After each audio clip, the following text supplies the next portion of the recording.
Welcome to Creator Upload, your creator economy podcast. I'm Lauren Schnipper. And I'm Joshua Cohen. Lauren, yes, we're uncomfortably close to one another. I am uncomfortably close to you. Everybody knows that we do this mostly remotely. And by mostly, I mean all the time, except when we don't. And then it's weird. And Josh just, you know, he stares. I'm looking at my camera. Yeah, you know me. He looks. He's just like and then he looks longer at me, and then it's just everybody's uncomfortable. Josh, why are we together right now? We're at Adobe MAX, baby. We are at Adobe MAX in Los Angeles, California. And Adobe MAX effectively is Adobe's like big, couple day long event announcing all of their new latest and greatest products. Google's got I/O. Apple has the Worldwide Developers Conference. Adobe has Adobe MAX. No, it's been really, really cool. So we got here yesterday morning. We sat, there was 3 hours of keynotes, as I like to say, keynotes be keynoting. And that's what the kids say, right?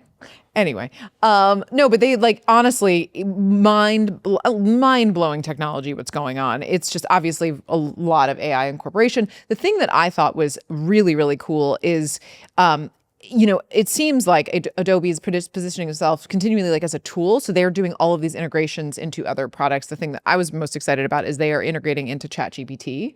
So you can as we've all done, make an image in ChatGPT. Well, you will soon be able to then be add your Adobe product to make that image within ChatGPT and other, various tools that you will be able to kind of integrate with. So that I thought was one of my favorite things. Josh, tell the kids what your most favorite thing was. Well, per what you just said about Adobe integrating into other platforms and other platforms integrating into Adobe, they have this relationship now with YouTube Shorts where you can create for YouTube Shorts inside Premiere Mobile, which is Adobe's editing app for your phone. Yes. iOS now, Android in the near future. Yep. And what you can do is create, edit, use AI to enhance the audio quality or the video quality, or come up with your own video images or backgrounds or whatever you need in Premiere, but also in terms of its relationship with YouTube Shorts, you can also analyze trends within Premiere. And when you're on YouTube Shorts, you can also choose an option now, or will in the near future, to edit that short and remix it in Premiere. Yeah. So it's this two-way functionality where it's pulling stuff from YouTube Shorts into Premiere and then pushing stuff from Premiere out into YouTube Shorts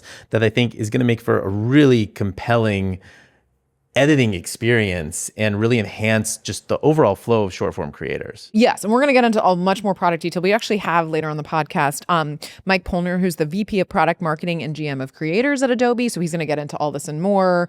There's another really nerdy feature that Josh was very excited about, but we'll talk about that in the interview. And we also have Cleo Abram, who is amazing.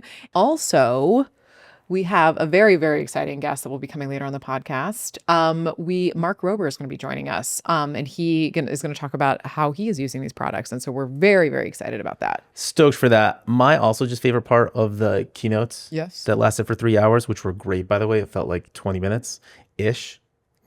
30. But really what was a really interesting experience to be there in this auditorium at LA Live where the Emmys are, and to hear the audible gasps and applauses from the audience. Oh my God. There's some nerdy, not even creators, creatives, product, tech people here. We are in it right now. And so when you have a feature that incrementally enhances their workflow. And by incrementally enhancing their workflow, dramatically incrementally enhances their quality of life.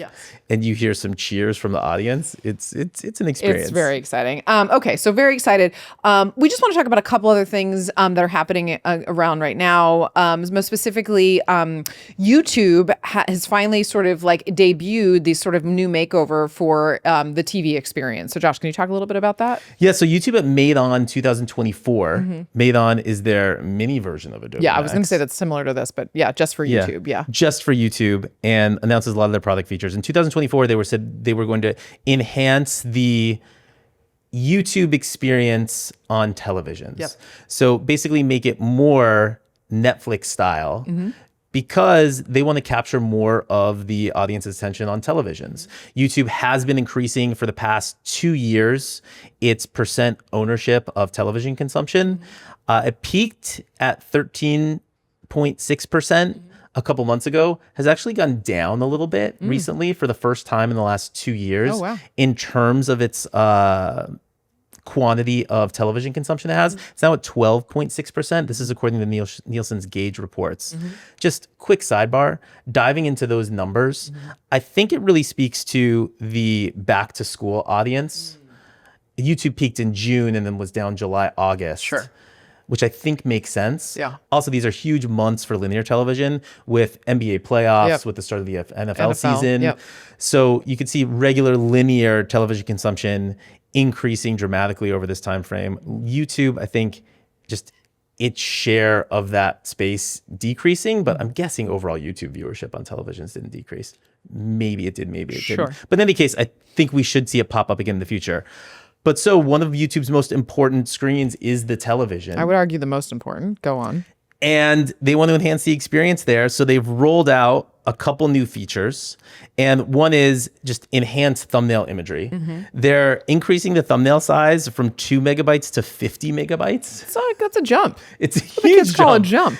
And that's so that YouTube can, on huge television screens, have really compelling, high-quality thumbnails. Of course. They are also going to use AI to enhance previous thumbnails. Creators can opt out of that if they want to maintain their own lo-fi experience. Sure. And then in continuing its Netflix-style makeover, there's a homepage feature that arranges each user's favorite YouTube channels on a scrollable shelf. So similar if you go to Netflix and you see like what you might like or your favorite shows, it's the channels that you've interacted with the most and that YouTube thinks you will like the most, presented to you in more of a Netflix style format where you can scroll through. You can search through individual channel listings now too, where in the past, if you searched on the YouTube app on televisions, it would just give you results from all across YouTube. Right. And now it's going to give you results more targeted towards your favorite channels too. Yeah, I mean, like, so it's television is what we're So we're talking about television. Yeah, we're talking about television. Okay, great. That's exciting. Yeah, no, I think these are really this is cool to finally see this rolled out. They've been talking about this for a while. So I'm totally. excited. And they're also enhancing more of their shoppable QR codes on televisions, trying to incorporate that television viewing experience to the commercial product developments that are happening on the rest of YouTube. In terms of shoppable products and automatic tagging of products in videos and more, I expect we'll see that experience on television to roll out a lot more, and YouTube kind of connecting the phone in your hand and the content that's being displayed on screen. I think we're going to just see more and more connections of those in the future. Next up, we have the one, the only Mark Rober. You know him, you love him. 71 million subscribers across YouTube, something like 14 billion views. He collaborates with the biggest creators in the world, like Mr. Beast. He is saving the world. He is educating the world. Very excited to have him on. Mark Rober, welcome to Creator Upload. We are thrilled to have you here. Great to be here. Just saw your keynote on the stage at Adobe MAX. It was so awesome. I saw a cloud. When I was little, my dad we had 2 air conditioning units, and he would say, we'll make one really hot and one really cold. And we tried to make rain in my house. Oh, cool. So we never did, but you made rain on the stage, basically. That's right. So, boiling hot water mixed with liquid nitrogen. Yes. Very quickly makes an indoor cloud. It does. And it was so cool. So I was like, it's true. It really true. works. That's awesome. Well, we're here. We're talking about all the tools, and, obviously AI is on everybody's sort of like brain right now. So I'd love to hear from you how you're thinking about, as a creator, how you're thinking about using or not using these tools. Everybody's talking about how it's going to enhance creativity, right? That's not going to take away. So like, for better or worse, like, how are you thinking about this? And how do you, within your creator circle, sort of like, how are you guys talking about it? I think it will definitely enhance I mean, that's YouTube's stance, right? Is like, it's just a tool. Yes. And, at first I was kind of like, well, this is lame. That's like cheating, right? Right. But then I'm like, wait, I'm no different than like the film studio executive when YouTube came around and being like, well, they don't have film degrees. Like, how dare they make content, right? Like, who am I to gatekeep? Because now I'm the incumbent and I have a lot to lose, potentially, right? By someone who can now come in and sort of be really disruptive. And so I've kind of like had a change of heart. I just had to like take a deep breath and be like, okay, what does this mean? I think there's an element, like, I'm not really actively using it very much. I think it's not my place to like come out and do groundbreaking stuff with us in the same way. Like, Google actually had ChatGPT, right? They had their own version of this. In fact, they invented it, but because they were Google, I think it's kind of an irresponsible place for them to come out. They would have got a lot of pushback if it was giving inaccurate results. But ChatGPT being released first actually was, I've talked to Sundar about this, a good thing for them because it sort of inoculated society being like, oh, okay, we'll take this with a grain of salt. And then they could make Gemini, and now Gemini is like just as good or better. And so I think it's the same place for myself or like a Mr. Beast, where it's like, I'm just going to still make videos the old fashioned way. But like if there's an appetite and the public is like, it seems like it's a positive thing, because there is some risk, right? With like jobs, and there's a lot of emotion around that. But if everyone agrees like, no, this is a tool and it's a really good thing, then we'll probably lean into it in some way. I think one advantage it has is like just scaling what I do, right? Well, that's what I was going to say. You sort of famously make about 10 videos a year. I think on stage you said they get about 20 million views each. So in an ideal world, if you could have tools that made more videos to the quality that your expectations are met, would that be an ideal situation? Yeah, 100%. I think that's right. Or just like scale me on camera, right? Doing more. Sometimes we'll do temp tracks with my voice, to like when we're laying out a video, I'll write it and then and sometimes I don't even catch that it's not me. It was the AI. Yeah. Really? And then they're like, wait, you need to re-record that. I was like, wait, which part? I was like, oh, dang. It's crazy how fast the voice sort of, simulation, I don't know what you say, has improved. I mean, I was working in corporate development and looking at companies doing that not 2-3 years ago, and it sounded like robots. And now it's just so fast. That's blowing Yeah, even when you talk to the LLMs and you're like using the out loud spoken thing, it's like insane. The ums and the pauses and the intonation is insane, right? So crazy. And I promise I'll let Josh talk, but I have so many questions for you. So I guess I would love to just, in general, just speak to you. We talk a lot about creators and creator businesses here, and just like, I'd love to get a little bit of a glimpse into, to the extent you're comfortable, like the infrastructure that you've built up around you, because I think a lot of people talk about creators in terms of they're entrepreneurs, and that's not all of them are. It's really hard to build infrastructure. Obviously Beast has done it. Obviously Mythical's done it. So I'd love to understand that journey for you a little bit in terms of your operations. My big thing was it was actually I was doing like a live stream with Jimmy Kimmel. My son has autism. We did like a big live stream just after COVID, and we were at his house that night, and Kimmel's like, you need to make a product. And I was like, do I? Like, people tell me all the time, like, you need to make a podcast and you need to go on tour and you write a book. And like, when you double click on all those and like pull that thread, eventually it's so you can make more money. Right. I was like, oh, well, good news. I don't spend a lot of money, so I have enough money. Yeah. I'm just going to keep making my videos. Thanks. I don't want more stress in my life. But Jimmy's like, well, you could teach back, like deeper, right? If you're in the trenches, putting something together and building something, that's more than just passively watching a video. And I'm like, damn it. That's like the first time I've actually heard like a response that's like, you know what? I think you're right. So then I went home and I kind of built a model with a buddy of mine. Like, what could this look like if we did like monthly subscription boxes where kids build a really fun toy that teaches them engineering, and like the math, like if we could get a certain amount, and then it like launched and like. But before you had to find a partner. We had to find. So it's like, click on it for a sec. Sorry. Yeah. So the guy who built the model, Jim, is now my COO, and it's the same model we use. So got it. There is a thing about, I think for like a small company, I think there's a book called Rocket Fuel that talks about this. It's really good, but you need a visionary and you need someone who can execute. Yes. Right. And like, I know how to build trains. I suck at running them. Yep. Jim sucks at building trains, but he's really good at running them. Yep. And like that combination where we each have our own swim lane and both people are very competent in their own way, I think is just any company you see, small business that really does well, it's that combination. And I think over and over and over, they interviewed a bunch of people in this book, and that was their huge conclusion. Yeah, but not a lot of people. I think a lot of creators have a difficult time separating those two things because, of course, the nature of being a creator is you're doing everything yourself. So I think it's hard. So it's Yeah, but when it comes to like finding the right fulfillment center, totally. It's like boring. I don't want to do that. But like Jim went out and interviewed and found the best one, right? And creating the model and how we're going to have taxes in every state. And even if Jim's not doing it, he knows the person to hire to have that done, right? Yeah. So I think that was kind of critical. Now we have like 100 employees. Wow. Is that just on the toy? Between the Crunch Labs, between the company, the toy company, and the YouTube channel. That's great. Yeah. That's and the awesome. idea is we just run the YouTube channel to kind of break even. So in general, we spend, I don't know, I think it's about 12 to $15 million a year. And then On just the YouTube channel. yeah, we just try and make no money from that, but use that as a thing to advertise for Crunch Labs toy company. Wow. And then so all the revenue, all the profits and stuff come from that. And so pre-Crunch Labs, how big was your team? How many subscribers? Or No, how big was the team around you? probably like 6 people. Wow. Wow. Wow. So Crunch Lab's really allowed to like scale. Yeah. Because like a lot of my time now is divided, right? I'm like also running the business, but also making the videos. I still write all the videos.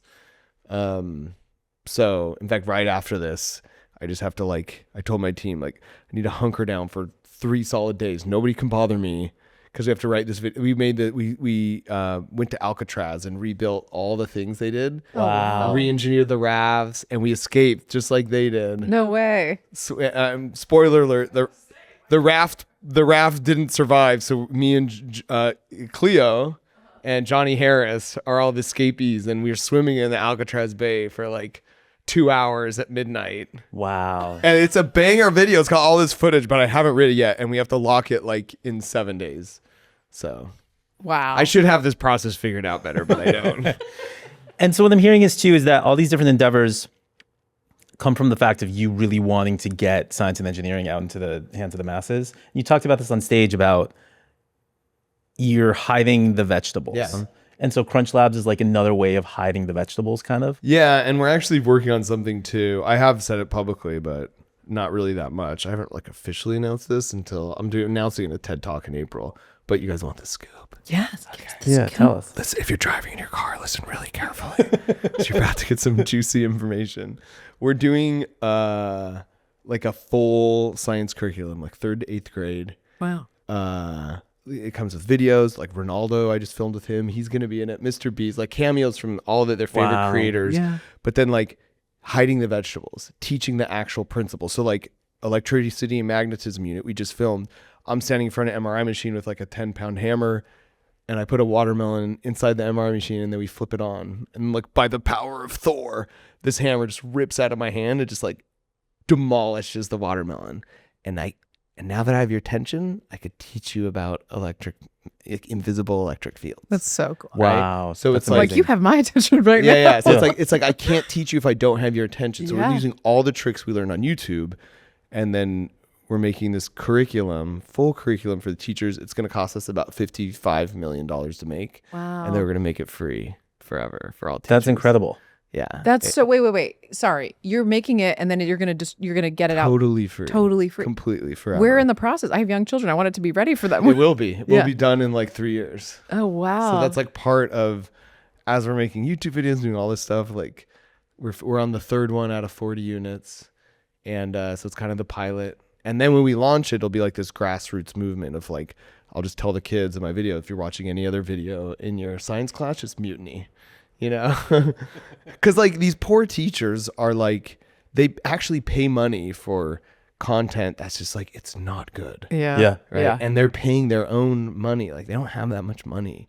So it's like, yeah, we're just going to put it out there. That one, I think that's the most important thing I'll do my whole life. Wow. That's incredible. So really like true to this mission. Yeah, 100%. Like that's it. Like again, I don't spend that much money. I feel like I was lucky to know that like I never had to buy the Ferrari to realize like that doesn't make you happy. Yeah. Like Mr. Beast is the same way. Like he lives in a really cruddy house. He doesn't care about anything material. He's just like, but for me, so it's like I have enough money, like I guess, like, but I would just sitting on a porch, like retired, reading a book every day would like drive me crazy. So having like a mission, something we believe in, and I really do believe in this, and like working towards that just like brings a lot of fulfillment. That's really empowering. That's really cool to That's hear. amazing. And so is the thing that keeps you from doing more, it's just like you're the block, right? It's just your time. Yeah. And so with these tools, if you could see yourself getting more time, you could do a lot more. So that's why eventually you got around to it being appealing. 100%. I think there's value in that for sure, especially like scaling me on screen. Are you my voice, you know. Like the writing I feel like isn't there yet, although sometimes I was gonna say there's got to be people on your yeah, team. like that if are, I get stuck and I'm like I'll go to the LLMs and be like, explain the Kawanda effect to an 8th grader like Mark Rober. And it's like, hey, radical kids, like the Kawanda effect. I'm like, okay, first of all, relax, AI. Like, I'm not that bad. But then it's like I read the rest and I'm like, damn it, that was pretty good. Copy paste, you know. No, I was gonna say because I'm sure I have to imagine. I have worked with big YouTubers. Your people on your team are like, can we just hire a writer? Like they say that to me all the time. I mean, they must. And I'm like, great, show me the writer. And whenever they do, I'm like, this is terrible. Like this isn't good, right? I am getting more like just creative help. I mean, that's something I should have done a lot earlier. Is have like out of those 100 people, like very few are actually helping with creative stuff, right? Yeah. And that's probably a mistake that I should have like really embraced. Like once you find one, then you're like, oh, this feels really good. This is really helpful. Yeah. And then it's like, I should have built that muscle up stronger earlier. Yeah, but you're spending, I imagine, and correct me if I'm wrong, do you feel like you spend most of your time doing the things that you want to do within the realms of your business? Yeah, for the most part, but that's still, there's only 40 hours in the week, you know? Yeah. Well, there's the work actually, week. There's more. That's true. Is that right? Yeah, Will someone do we'll the talk. math? We'll do math later. Can we do a fact check on that? No. I think the Mayans figured that out a while ago. It's something fine. like that. Is it? Yeah. Let me, we have just a couple more minutes with you. Team trees, team C's, ridiculous. It's got to be, I mean, is this now going to be like an industry every couple of years, every year? I've got to imagine there's more. I mean, I don't know. $40 million, which is what Team Water was. Yeah. Was really hard to do. Did you find that it was much more difficult? Yeah, it was a lot more difficult. We had to, Jimmy and I know more billionaires now. So like for some of the big donations, we had to be like, hey, come on, do your part. A lot of people are watching, you know. Uh-huh. Oh, wow. But, you know, it's for a good cause. And it's just one of those, I talked about this a little in my talk, but it's like the internet, I feel like sometimes, especially now, you're losing those moments where like everyone gets together, pushes in the same direction for something really cool. Yeah. Yeah, so it's always really, that's so in a month we raised, I think it was like $41 million to give 2 million people clean drinking water for decades. That was cool. And a lot of the, like I said, the mean donation was like $5. I know, you saw that. So great. That's like plus like a billionaire check every now and then. Well, median donation, I guess. So it's like I think intense peer pressure from prominent public figures on billionaires every couple of years is probably we did. We went on the Today Today Show and called out like Ken Griffin. Yeah, it's like, with all respect to him, I didn't know who it was, and I know now. Nice guy. He from that Today Show appearance, he ended up donating like $2 million or something. Amazing. So I love it. Well, Mark, we also called you out, Josh, but for the $2 million. Yeah. What the fuck? We're still waiting. It's coming. You have the check. Okay. The check. Don't cash it. Okay, we have the check, but don't cash it. All right. Just not yet. He'll text you when it's ready. Yeah. Mark Rober, this was fucking awesome. Great Thank for you so me. much for coming. We're so excited to continue watching you. Sick. And come back anytime. Sounds good. Thanks, everyone. Yeah, thank you so much. you. Cool. Thank you so much, Mark. We got some scoop there. Just some scoops. Just Mark's some, great. Like, mage scoop there. I don't want. I mean, I'm just saying. Got like ASMR scoop too. Totally ASMR scoops. But I mean, is there a better scoop? No, it's fantastic. For literally Mark Rober, incredible. Beyond. That was great. That's great. He's awesome. Amazing. We're gonna get to our interview with Cleo Abram now. Cleo Abram, welcome to Creator Upload Podcast. Thanks for having We're so me. excited that you're here. Of course, people know who you are, but just for those that might not, you were at Vox for a long time, and now you're the creative mind behind huge if true, correct? And you are exploring science and technology. And we're just so excited to talk to you, not just about Adobe MAX, but you in general. So thank you again for being here. Thanks for having me. I'm so excited to be here. This is my first Adobe MAX. Love and it. I'm so excited to be Love here. it. Josh, you want to kick it off? Yeah, so before we get into some of the announcements and talking about your workflows and how you operate as an independent creator, I'm super interested in knowing more about your trajectory and kind of your thoughts on the ecosystem now in relation to where you came from. So you were at Vox for 5 years. That's right. And I'm wondering, like, what could Vox have done to kept you? You're not an isolated instance here. There's lots of your colleagues that have left Vox. Before that, there were lots of people at the publisher BuzzFeed that left BuzzFeed. Way before that, there was My Damn Channel, had Daily Grace, and then Grace Helbig started her own channel. So there's this history of these platforms incubating really great talent and then not being able to hold on to that talent anymore. And so like, is that just kind of a natural evolution of this ecosystem? Or is there anything that publishers, whether they're established now or publishers of the future, can do to better work with creators like yourself? Well, I think my story, both from my personal perspective and from the content that I'm making now on Huge If True, I think my story is a microcosm of the larger trends that we're seeing play out in this whole ecosystem, right? In journalism, in Hollywood, on YouTube. And my story is I was making explainer videos at Vox, both on YouTube and on Netflix as part of a show called Explained. And these are very technical, detailed explainer videos. They're very highly animated because we're here at Adobe MAX, I'll say. They're animated with After Effects and edited in Premiere. And they're incredibly, you look at the file and it's just many colors, many cuts, right? These are very, very detailed, highly produced stories. I learned a lot from doing that. And then at a certain point, it became clear to me for two reasons. One, for editorial freedom, and also because of the specific show that I wanted to make in Huge, that I needed to, as I say, go independent and make my own thing.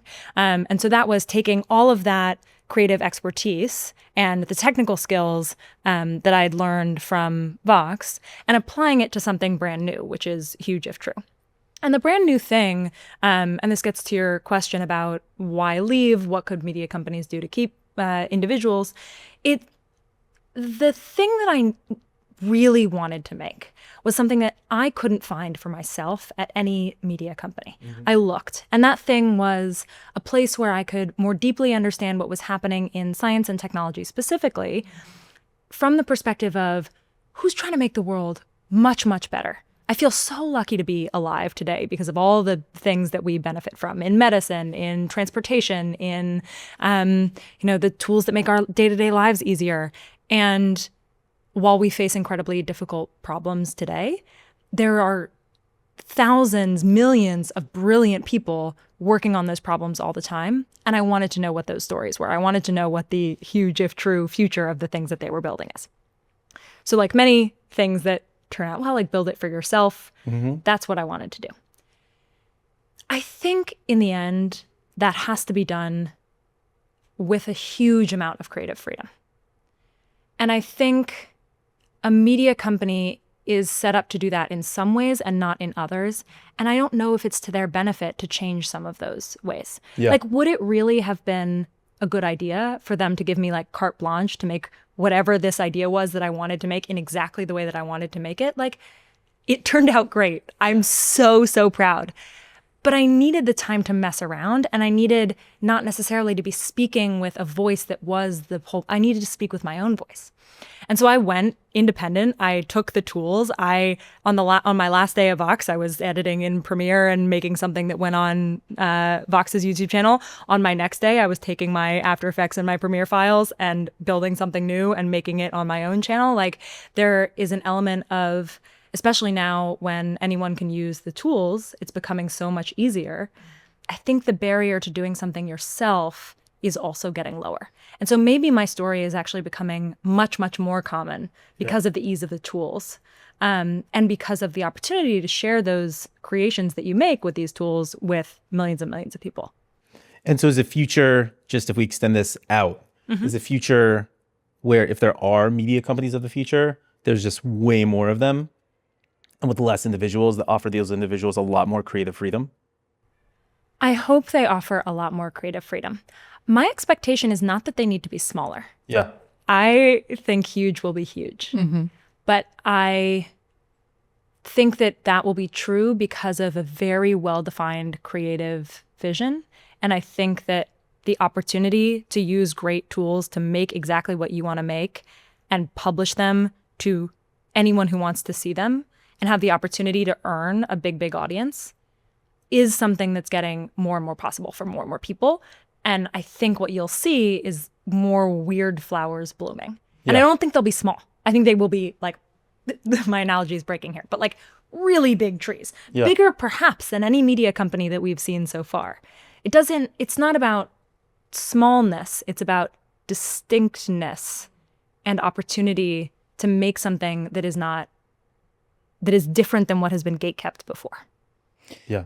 But do you feel like, I mean, I would imagine, you kind of said it, like you obviously benefited from like, I would imagine you consider maybe the Vox days like your schooling, right? To learn how to do this and then like being able to like go out into the world. So like, sort of piggybacking on what you're talking about, like would you imagine like doing that for other folks and then like sending them on their way? Like, is that like going back to the trajectory of it all? Is that kind of like how you can imagine things?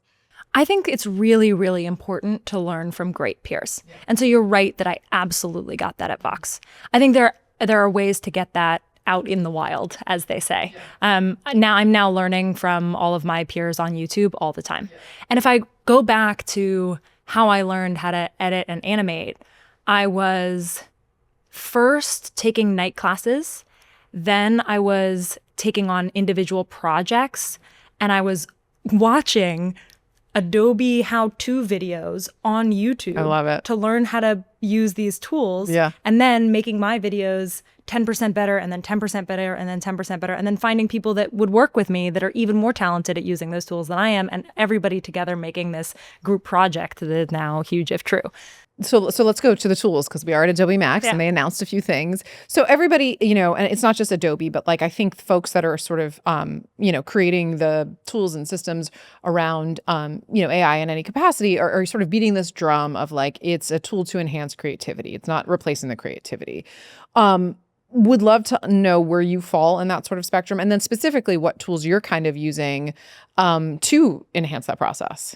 I mean, I think this whole conversation benefits from a step back in historical context to realize that everything that I do and everything that every creator that makes their own show now, by the way, most media companies do, is made possible by huge leaps in technology 100%. That we all benefit from every day. These mics, those computers, the cameras that we're using right now, the fact that you're going to be able to clean up the audio, all of these things, the ability to edit in a tool like Premiere makes your life so much easier. And the only reason I'm able to have the show that I have is because I can express my creativity with like a fairly low barrier to entry, and I always have been able to. It took me a long time to develop the skill that I feel I now have, but it wasn't impossible, and it was so much easier than it was 10 years before that. And so there's this tendency for people to say like, the amount of ease that I had is the right amount of ease, and more easy would be for some reason cheating, and harder was like, that was too hard the decade before. And so I'm in the sweet spot. I don't feel that way at all. I'm very, very excited for technology to make it easier for the idea in your brain to come out onto a page or a piece of video or something. I like that perspective, because I mean, I think everybody talks about like the Industrial Revolution and there's going to be no jobs, and then people adapt. And so I think you're kind of saying a version of that as well. And also I'm saying like, could you imagine if I sat here and I was like, no, I've benefited from these incredible technological advancements, but any more would be too much. Yeah. Like maybe some of these tools won't be right for me, but they'll be right for someone else. Maybe I'll find ways to continue to make my work so much better. Like there's so much that is, to be fair, unknown and hard to deal with. And like, we're all gonna have to learn new things, but so did people 10 years before me trying to learn how to use the tools that we all now benefit from. So it's I think that's the historical context that I come at this from. I'm also a person who's very naturally optimistic about the power of technology to make our lives better. And so I do have the desire to look at a tool and think about like, okay, the status quo actually isn't good enough, honestly. Like it's not easy enough to make great things. Like how many people still can't afford a great camera? How many people still, there's a barrier to learning how to use great editing tools. Like personally, one of the things I'm most excited about is YouTube and Adobe partnering. And so that relationship, I am biased because both I've built everything that I've ever made on Adobe and I publish on YouTube. So these tools sounds like I feel a match is really, made in really heaven. incredible. Yeah. I think lowering the barrier to creativity is a really, really awesome thing. I love and that. The question is, how do you then use that? There are really great ways to use that. There are really bad ways to use that. There have been times when every tool that has made our lives better has been misused. And I think now we're negotiating what are the rules for how to use these tools responsibly. No, I think that's great. Though the one that I nerded out the most about was the audio enhancement. I just like couldn't. I mean, it was just automatic Oh translation, my gosh. audio enhancement, like certain types of video cleanup. Like there are lots and lots of tools that I think people don't even realize are making the things that they watch better and easier to make that aren't even what they necessarily think of when they think about AI. Like actually, AI, meaning machine learning, has been in our lives for a very, very, very long time. Yeah. So what are the ways in which we grapple with its explosion? All great questions. Yeah. And just to sort of leave it, because I know we don't have you for very long, is final question is like, when you, in the best case scenario, and maybe it's both, but do you imagine sort of some of these tools that have been announced, specifically allowing you to make more videos or better videos? Like, does that make sense? Well, both. Like more, yeah. I hope. Yeah. You know, I think there's a spectrum here between making things, between speed and specificity. So what I mean by that is the more you have a tool that allows you to say, generate a image of a plane, the more likely you are to get any image of a plane. Like the speed is comes with less specificity. Versus when we design something, it is very, very detailed. We think about the colors of our show. We think about like the human craft of increasing the specificity. A lot of our images and animations are scientific. So it really, really matters that they're very, very precise and very specific. I think AI tools, I evaluate an AI tool along that spectrum. Is it helping make things more quickly? And maybe that is only good for like assets that maybe are in the background or something, like are not.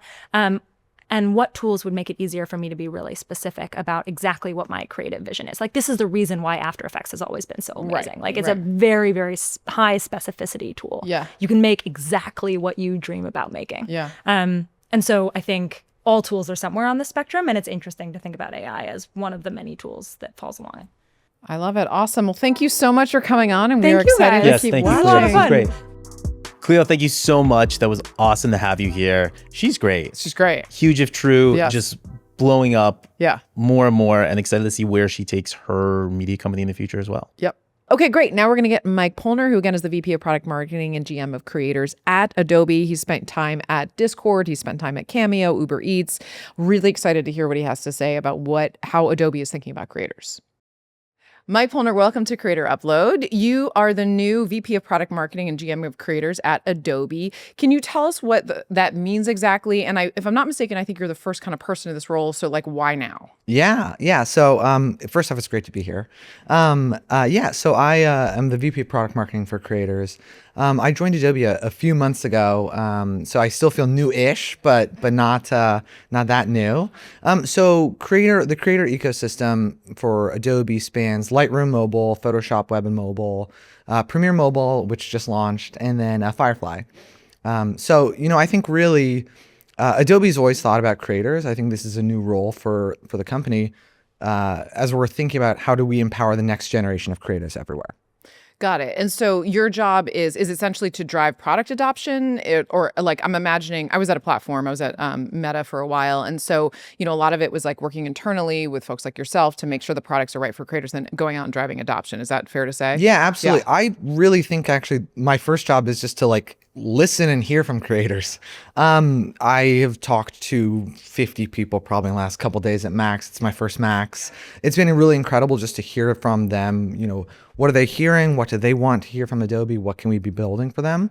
But ultimately, we want to be building great products for creators and get those products in the hands of them as many as Awesome. possible. So we were at the keynotes yesterday. It was like 3 hours of keynotes. Yes. Serious keynote in here. Yes. But such amazing, very cool product announcements. One of the things that I think is very cool is that it's all about integrating Adobe into other, whether it's ChatGPT or other kind of, things that you use. Can you name, this is gonna be tough, like what are your sort of 3-ish top product kind of developments or new things coming out? Because I think the one thing is that it could be a bit overwhelming. There's a lot of things people should do. So what should creators, if you had to name the top three, what are your three favorites for creators right now? Yeah, there was a lot. Yes. And honestly, I remember all the things we didn't show, are just as long a list. Yes. So I think the three big ones were one, Firefly now is the one-stop shop for all the world's models across image, video, audio. You can go and, solve the 12 tab problem where you have a bunch of different places, but you can actually go from, image to video, add audio all in one place. So I think that's the first piece across all the world's top models. The second one was I'm really proud of the Premiere Mobile and YouTube partnership. Yeah. Talk You know, a we little launched talk this- a little bit of that, yeah. Yeah, so we launched Premiere Mobile about a month ago to really a lot of success and fanfare from the creator ecosystem. When I first started I went to VidCon 2 weeks in, and I think the number one thing I heard from creators was, "Oh, congratulations, welcome to Adobe. When is Premiere coming to mobile?" So I was really thrilled to be able to get this product out there. And then ultimately with the YouTube partnership, it's an incredible way to help creators create great content specifically for YouTube with exclusive templates, and then, empower the next generation of creators. When you're in that YouTube app and you're going to see Edit with Premiere, you can go click that, you can get Premiere Mobile, and you can use the same templates and tools that existing creators are using. So I'm really thrilled about that partnership. Yeah, I think it's so cool too, because we've been talking for a long time about I've known again since I was at a Facebook that editing tools are something that creators really want an easy way, but nobody's kind of better than Adobe at that. So it's to be able to use that sort of seamlessly is kind of a no-brainer. I mean, it's awesome. That's so cool. Yeah, I think it's been amazing. I mean, so many people have said, yeah, it's a no-brainer. It's one of the world's most popular video platforms for creators, and then the world's best editing tools for creators, and it was really match made in heaven. Awesome. So I love that. So that's your favorite. Any other favorites you want to call out? Yeah, the third one I would say is all the incredible audio features. Yeah, that. Am I right? Yeah, Like, those are really I was cool. kind of surprised there was a lot of audio going on. Yeah. It was. I wasn't quite as surprised, but it was. Okay. No, I'm. Sure. They told you? Okay. Yeah, I found out somehow. Yeah, No, it was. I really think some of those features are magic. Yeah. Enhanced speech. I was in New York City the other day. I was recording a video. There's all this background noise. I just hit the enhanced speech button and I was like, wow, that is really No, it was clear. just to give people an idea. This woman on stage, she had everybody in the audience murmuring and talking, and she recorded, and you heard the before, and then they enhanced it, and it was as if she was in a sound stage, it was studio or whatever. It was. I mean, obviously, we're in the audio business, so we think about sound a lot, and so. Just the fact that you're not using even a real microphone, because even with the real microphone with the background, it can really be hard. You know what I mean? Yeah. That it was bananas. Yeah. I'm a sucker for audio too. Yeah, I love that. Yeah, it was incredible. I think it's particularly important because creators are using so much shot footage. Yes. And if you have incredible shot footage, which the majority of creators have, audio is a real pain point. So the ability to enhance speech, remove background, generate a soundtrack, do sound effects, you can do that very quickly, very easily on the go, on mobile or on web. And so I would say that was probably my third. I love it. I love it. feature. One more question for me, and then Josh has a lot too. Okay, so obviously, like we mentioned, some of these demos were just jaw dropping, just creativity. But we would be remiss not to talk about those folks that are sort of creative purists, right? There's a lot of talk of that AI sort of being the tools to enhance. But what do you say to those folks that are you shouldn't have, you should just be a purist and create out of your brain and all that sort of stuff? Yeah. How do you guys think about that? Yeah, I would say fundamentally, we believe that AI is a tool for, not a replacement of creativity. I think all the conversations I've had this week with creators and creatives everywhere has been really taking a similar stance, more time being able to ideate, less time being able to have to, go and find ways to remove the background noise, things like that. Yeah. The other thing is, we announced a ton of amazing features for creatives everywhere too. I think the biggest roar in the audience might have been auto renaming layers. Yes. Yeah, He was totally. freaking out about that. No, that was, tell everybody what that is. Yeah. Yeah, so it was actually a feature I hadn't seen a lot of because I'd spent so much time on the other side.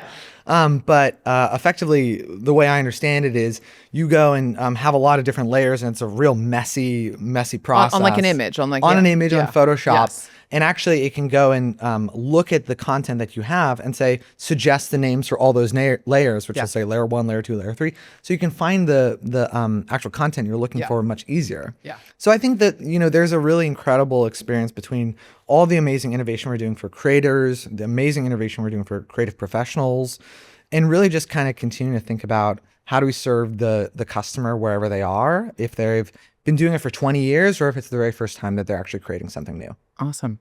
Joshua? So Mike, so in the keynote, there was mention of responsible AI. What does that mean specifically at Adobe? Yeah. So I think there are two parts to this. The very first one I would say is, we announced a lot around first-party models and third-party models. So, now we've heard from creators everywhere that some of them love using the, Firefly Image Model 5, which we announced, which was a really incredible innovation on the image model side.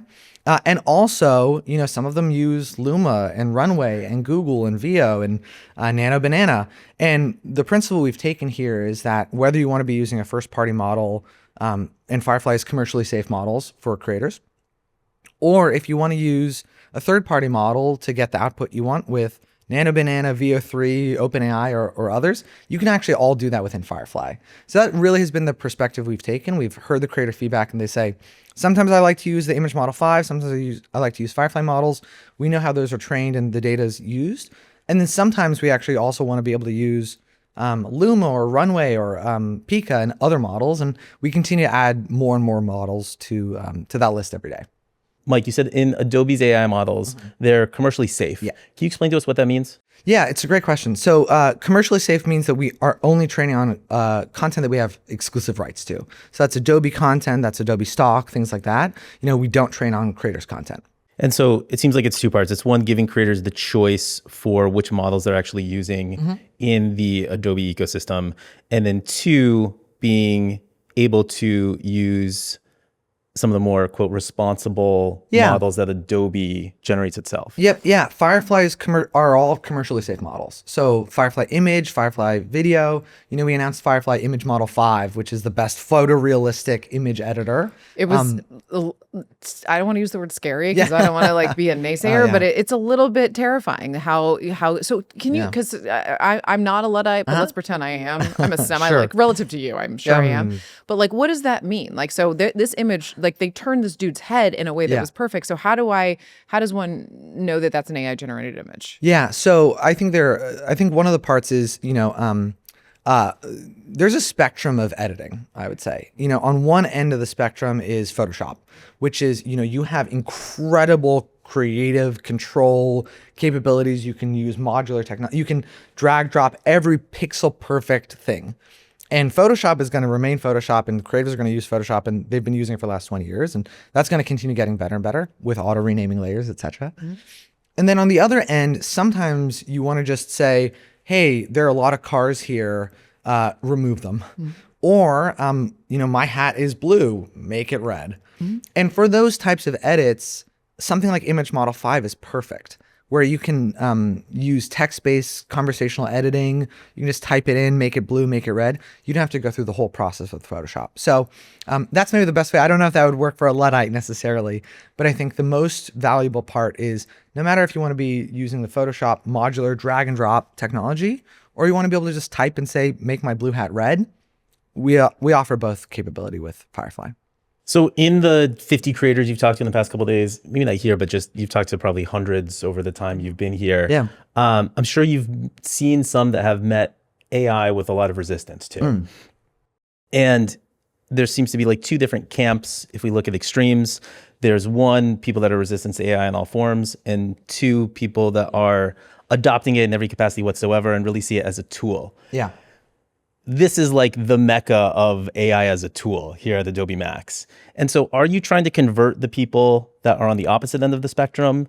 Or are you speaking to more of the people that are looking at AI as it's going to enhance my workflow and make me a lot more efficient moving forward? Yeah, it's a great question. So I actually think when we say AI, it's this big, scary word. Yeah. But there's an incredible spectrum of usage with AI. So, on one very short, on one end of this, something like CGI, enhanced speech, gen fill, gen remove, if you talk to creators or creatives anywhere, they go, oh, I don't know about this, it's a little scary, but they love gen fill, gen remove. And those are the types of features that help make their life easier. And that really is the spirit of all the AI work that we're trying to do, is not to replace creativity, it's to enhance what they can do. So there's gen fill, there's gen remove, there are things like enhanced speech, enhanced audio, remove background noise. And then on the farthest end of the spectrum, there's the ability to go and create like end-to-end generative video. Or for the majority of creators, they'll use something like B-roll. So one of the examples I love to hear is when they're generating, video, it'll be a B-roll of somebody going to space, because it's really hard to get a space shot. So rather than say, we're talking to people trying to convert anybody, the spirit is just how do we help people create great content? And there's a very large spectrum from using gen fill, gen remove to completely generative end-to-end 2-minute videos. And we want to just help serve creators to be creative wherever they are. That makes sense. So meeting people at whatever their comfort level is for their AI adoption. Exactly. Yeah, that's a perfect way to say it. Okay, so this is very exciting. There's a lot that's come out. If we look 3 years ahead, you're sort of new into this sort of role. What does the kind of creative process look like in Adobe's ecosystem? What will creators be doing that they kind of can't do today? 3 years feels like a long time in AI. I mean, things are changing. You thought your so job quickly. interview was done? I've only been here for 4. No, I think so I think that there are probably a couple things that are important. I think the very first one is, we really want to continue empowering this next generation of creators.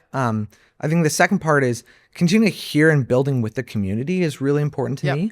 So I mentioned I've spoken with 50 creators. I love hearing feedback from creators. By the way, I've seen the global, there's from France, from Japan. I met, you guys really pulled in all the stops, brought a ton of folks out. Yeah, it's been incredible. Yeah. And just hearing how different people are using AI and different technology is amazing. I mean, Premiere Mobile is a great global product as well. People are creating everywhere. So I think the second one is just continue to build with the creator community. I'd say the third one is, across image, video, audio, design, continue to help find ways to make creators' lives easier. Because I have so much empathy for creators. Like, they are small business owners. Yep. Yeah. You have to be an accountant. You all know this better than I do. You have to be an accountant. You have to be a marketer. You have to be a finance person. You have to be, a brand manager. You're a creative as well. And at the heart of that is your craft. And I just have a lot of empathy for that. It's a really hard job. So, I wake up every day and think about how do I make today be the best day possible to be a creator? So, I can't predict the future in 3 years, but I'll try. I'll read a fortune cookie. Maybe it'll give me a little insight. But ultimately, I really just think it's going to be continue to hear from them, make their lives easier, and build tools that they really use and love. Awesome. Well, thank you so much for coming on, and we're excited to see how it all goes. Amazing. Thank you for having me. Yeah, thanks, Mike. Thank you. Thank you so much, Mike, for coming on. Mike, that was great. I'm going to hold you to all those predictions, and I'm really excited to see how it all plays out. Josh, do you have any quick uploads or downloads this week? Lauren, quick upload. So Stephen Bartlett, Diary of a CEO, has a whole holding company under Steven.com. Yep. He is raising money from Slow Ventures and Aperion Investment Group at a $425 million valuation. Yes. Supposedly, it was in the 10-figure range of funding, and it's an investment described as, quote, Europe's biggest ever creator holding company fundraising round, end quote. It's also somewhat out of the ordinary for Slow. They've been investing more out of their Slow Creators Fund into early stage deals, into people like there's this bookworm John Fish and the woodworker Jonathan Katz-Moses, who was great, who we had on the program. Slow showed us with those investments that they're targeting these more eclectic kind of niche creators that can have huge impacts on whatever niche that they're in. Yeah. But now Stephen Bartlett's mainstream. He's huge. And so they're not limiting their $60 million creator fund. But it's still within their thesis of creators that are building big businesses in using video to build the business. Totally. Yeah. Slow principal Megan Lightcap said about the investment, quote, Bartlett's curiosity, authenticity, and relentless pursuit of growth have made him one of the most influential voices in modern entrepreneurship and personal development. Through Diary of a CEO, his Behind the Diary channel, and constant speaking engagements and live events, he's cultivated a deep, loyal community committed to building a happier, more expansive, and successful life by applying lessons from the world's most accomplished figures. So I think they're hoping to just ride the Stephen Bartlett train and get in on all that he's working on, including his podcast empire. He's developing new platforms too. Most recently, Flight Class, which is a video podcast distribution service enhanced with generative AI features that incorporates a bunch of the tips, tricks, bells and whistles that he's had in his own experience distributing his podcast. He has created a platform that incorporates a lot of that so the masses can get their hands on it. Yeah, no, so excited to see what comes of that. All right, Josh, I think we did it. Well, I think that's it. Yeah. I'll see you next week. On Zoom. Yeah, like not Like in person. virtually. Like very virtual. Like very virtual. Like Next very time. virtual. Yeah, like as soon as possible. And Yeah. see you then on Creator Upload. Today's show was produced by Lauren Schnipper, Joshua Cohen, that's me, and Adam Connor. It's edited by Adam Connor too. Original music is by London Bridge. You can check him out on Instagram at London Bridge Music. Make sure you subscribe to Creator Upload right here on YouTube, on Apple Podcasts, as well, Spotify, or wherever you're listening. While you're there, give us a rating and leave us a comment. If you want to talk, hit us up at info@creatorupload.com. If you like our show, recommend it to a friend. If you love it, just tell everyone. Thanks for listening to Creator Upload, and we will be back next week.